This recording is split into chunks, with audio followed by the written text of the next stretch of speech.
It started out innocently enough. My sister had just turned 18, and now here she was graduating high school. We had always been extremely close. Please kindly subscribe to this channel if you haven't before we go back to the story. When one of us was in trouble, we were typically both in trouble. Some people, mostly our friends and family, use the term inseparable, or at least until I decided to run off and join the Army. I did that a couple years before I was medically discharged with 100% disability. To make a long story short, I took a bunch of shrapnel to my right leg while on patrol in Iraq from an IED. I'm not gonna lie, it fucking sucked. Everyone gives Army doctors a bad rep, but they saved my leg and I can walk. Albeit, I'm not running no marathons, but at least I can still get around now. No one actually thought I was going to be able to use it, so I'm grateful for that. The thing about deployments is when you are out there downrange, there is literally nothing to spend money on. So by the time everything was said and done,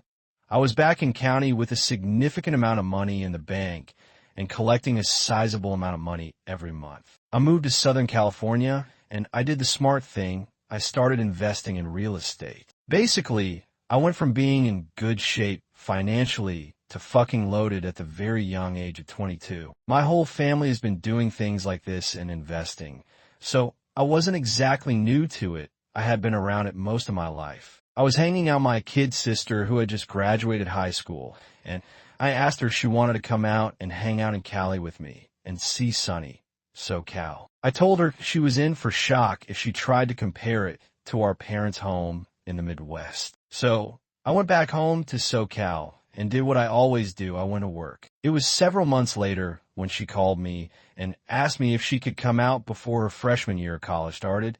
I guess her and her boyfriend were having some issues. Of course I said sure, so I bought her a plane ticket. About a week later, she finally arrives. However, the night she arrives, I had been planning a get-together at my home in the hills of Parker Canyon, just north of Santa Monica, for some friends, clients, developers, and other investment gurus types. It was kind of a big deal. This is how it happened.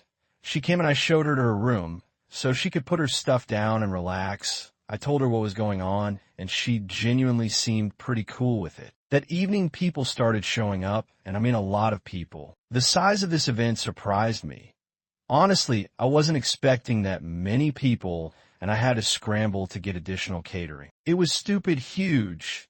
Do you realize how hard it is to find decent additional food and beverages for an event at 9 to 10 p.m. at night? About 4 in the morning, the party is starting to die down, so I retreat to my bedroom with my slut for the night. Her name was Karen. I usually just called her babe, because that's what I call all women, not to disrespect any ladies reading this. I just didn't really know her that well. I mean, we partied a couple times, and she was a good-looking brunette, kind of reminded me of Lily Carter in a lot of ways, which is why I was with her. I mean, that's the thing about being 22 and loaded. Finding a wife is not on the list of things I wanted to do, if you get my meaning. At some point during the party, some party-goers had taken over my sister's room and locked the door while using it for their festivities. I'm not sure who was in there or how many, but it was pretty obvious they were staying the night. So I just asked my sister if she wanted to stay in my room with me and Karen. She said yeah, just for the simple fact there were a lot of drunk people around, and she didn't really want to be taken advantage of during the night. I know this is funny, but I love things from the 70s, and I've got my bedroom decorated like a 70s porn set. It is so freaking awesome. I loved it. I had a large bedroom, light gray carpet, a giant size California king-size bed in the middle of it in the shape of heart, complete with red blankets, pillows, track lighting, etc. It was epic.